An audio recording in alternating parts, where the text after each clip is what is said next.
wak singo en gowi ma koro sa mar chudo mondo wang'eni to inyalo yudo puonjruok machalo nade kinde ka kinde. Wadwani mondo wago mbaka kod CPA Evans Ogutu Ouma ma en jalony e weche mag omenda. Tinene ni nyakwara Mogilo Trevor Mbija wadwa ng'iyo ni to paro ma duol mochung' ne choko mag osuru KRA obirogo mar juogo osuru kendo kokalo e choko mar county. Omenda ma county choko kowuok kuom jopiny kigin giwegi miluongo ni on source revenue. Bende oluwore kod chik to poni ma en gimotim. Onyalo konyo piny owacho mag county e yo machalo nade kata onyalo hinyogi e yo machalo nade. CPA Evans Ouma Ogutu en jal ma osetiyo e piny owacho mag county e telo mokalo mano county ma Migori kendo ong'eyo kaka choko mag osuru mag county timore. Omiyo wan ka kod nyadhi mar bedo kode ka okolonwa ni to choko mag osuru ma county timo gidhi ne piny owacho mamalo koso gidong' e county. To ponono ni piny owacho mamalo dwaro mar chako kendo kawo osuru machielo kuwuok kuom choko ma bende gin osuru ma county kawo kuom jopiny. Ma dhi kelo rach kata ber mane. Omiyo odhiambo ni nyakwara Mogi orani wabed kod CPA Evans Ogutu Ouma ma bende wadago godo mbaka. Oimore ahinya Evans Ogutu CPA kendo machiegni ahinya e twak mar duol. Kawuono ine ma koro wao kodi mach e duol ka wadani wagoye mbaka to wanono kaka weche mag osuru chalo. Mokwongo mos nyakwara Mogi, penjo mara biro mana bang' kisemoso nyakwara Mogi. Erokamano ahinya Bati, amoso nyakwara Mogi kamoro amora ma giwinja ni oimore uru. En sama ber mwadwa bedo kwatwak e weche ma wuok pile ka pile kaka ma Council of Governors owacho kawuono ne gin gi buok ahinya ka KRA koro dwa donje utegi mag omenda kendo jogo gi ushuru ma giluongo ni value added tax on the services ma giofa. Erokamano ahinya Joji. CPA mokwongo nyiswa ni to osuru ma ijuogo gi county miluongo ni on source revenue ma bende thor wach kawuono ma counties kawo kuom jopiny gi chenro mamoko bende mag yudo godo yuto margi ma ka girito godo omenda mawuok e sirikal mamalo ni. Osuru ni dhi e agulu mar piny owacho mamalo koso en odong' ne adong'a county. Ma e gima wadwani mondo wang'e mokwongo ni osuru ma county chokogi gidhi e piny owacho mamalo koso gidong' e agulu mar county. County gogo kodgi kwano kigin county kaka county kaluwore kod choko mare.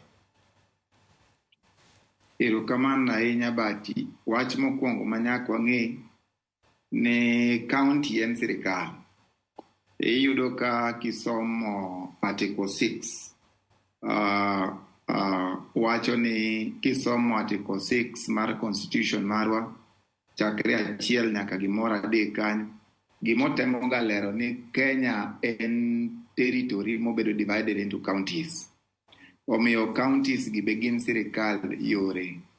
Sources mag revenue mar county to bedo expressed mokwongo nitie ga gimoro miluongo ni equitable share.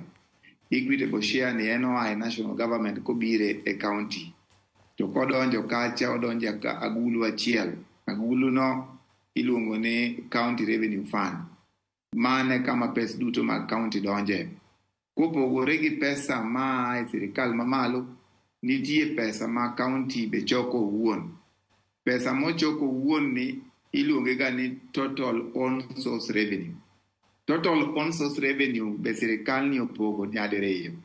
Nitie ga gima sani sirikal luongo ni ordinary on source revenue to gi facility improvement financing.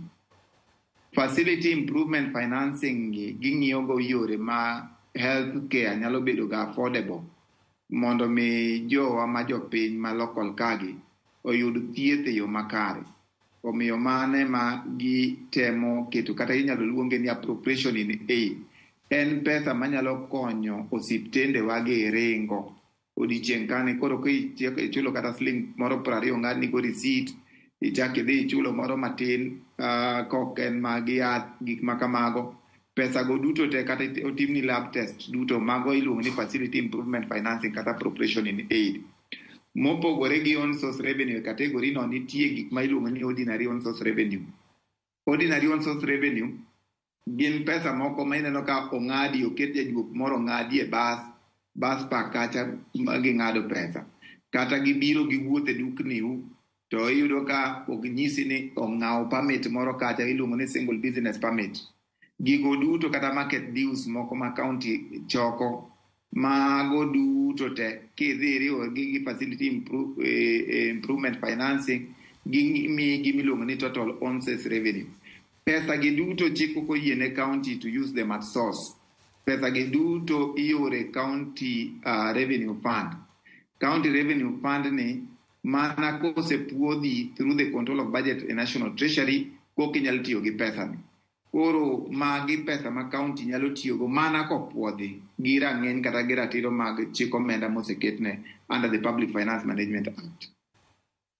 Okay, koro omenda gi dhi agulu mar county miluongo ni County Revenue Fund, o gidhi e Consolidated Fund mar sirikal mamalo. Mano samoro gima bedo ka jopiny nyalo penjore to omenda gi ka gidhi e agulu ni imenye gi sirikal mamalo, nikech awinjo kiluongo kanyo apisi mar jaga budget kata control of budget kaachiel kod apisi mar migawo maduong' mar omenda ma pacho ka the treasury. Gine ma pod gimenyo omenda gi koka ginyiso county kaka county oro kwayo, koso county koro bang'e no to koro gine ma gin kod teko mar tiyo omenda gi kaka gidwaro. Gima nitiere ni higa ka higa kata ikomenda ka ikomenda, county loso ga program ne gi activities ma gidwa fund.